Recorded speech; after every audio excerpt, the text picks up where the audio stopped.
Alright, so both Estela and Umeko are dropping on Thursday with the release of Season 1. So in this video, I'm going to be going over really quickly all their abilities, what weapons they use, and how you can prepare for them. Now, I do want to mention that some of the information I may provide could be changed or a little different because this was back from the beta test and the alpha, so some of this could be wrong. I don't have every single detail on each character, but I'm going to cover the basics like their super, their abilities, and all that, so let's get right into it. So starting off is Estela. She is solar, and for her super, she actually summons a dragon that spawns in and starts lasering enemies with a beam shot. This ability is really strong. For her other abilities, the first one, she summons a mini illusion that will go over to enemies and kill them.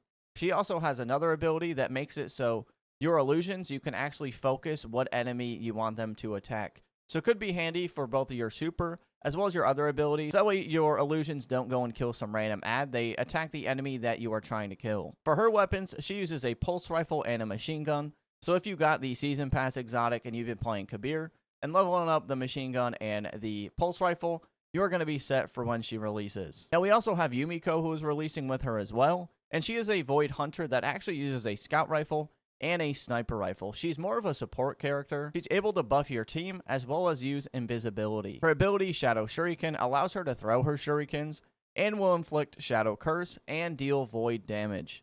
Enemies hit with 3 or more stacks will take additional damage. She also has the ability Void Step, which she dashes forward, goes invisible, and activates Void Healing, which will also heal teammates. Her super, Singularity Shuriken, gives her an enhanced shuriken that she throws and will overpenetrate and slash nearby combatants.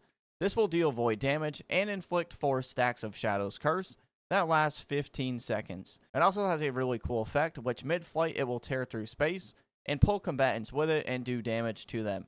And each time an enemy is hit, it will increase the damage by 10% up to a maximum of 50%. And that's kind of the basics of each character and the abilities that they use, as well as the weapons. So how can you right now prepare for them to come out? So obviously Estela is solar and Umeko is void. Now you want to check your materials that you have. So just to show you, as you see, I haven't upgraded Finala. So to upgrade their abilities, just like you have in all your other characters, you got to get the incandescent tuft. You got to get your sheaths for solar as well as the void sheaths, which if you don't have any of those sheaths, you could just go and run the legacy mode, which is what I personally am going to be running both today and tomorrow, as well as using some pinnacle energy on the Singularity Chaos to get these elemental fruit bundles. And while you do the Singularity Chaos, you can choose Void or Solar in preparation for these characters if you haven't been doing this already, and get some good Solar and Void artifacts to go with those characters. As well, if you have been using characters like Kabir, as well as even Tan2 that use those weapon archetypes, you have the exotics, you have the mythics already for them, you already have a nice head start. But the key thing is to have the materials with the elemental fruits and these sheaths from the legacy mode. That way you can fully upgrade their abilities. You are also going to need these incandescent clusters, which you can get from the Calamity Ops. You can exchange it for a currency. It is pretty rare, so it is going to be used to get relic abilities from 17 to 18.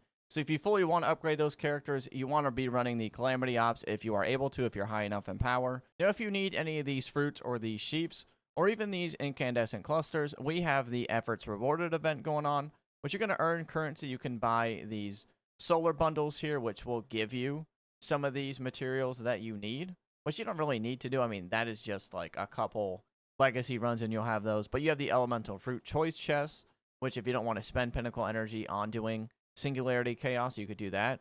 And they also sell the incandescent clusters when you get more of this currency. I've already bought a couple because I needed them myself for my other characters, but another way to get these materials. And that is pretty much it on Estela and Umeko. Once again, this is going to be from a limited time draw. Just like how Gwen was, you'll have the limited Bon Voyage charms, and in 60 mythic pulls, you will get Estela guaranteed. Hopefully sooner than that, you'll also be able to get Umeko while you try to get Estela. If you like quick, right to the point Destiny Rising content that doesn't waste your time, be sure to subscribe, like, follow. I'll see you on the next one. Oppers.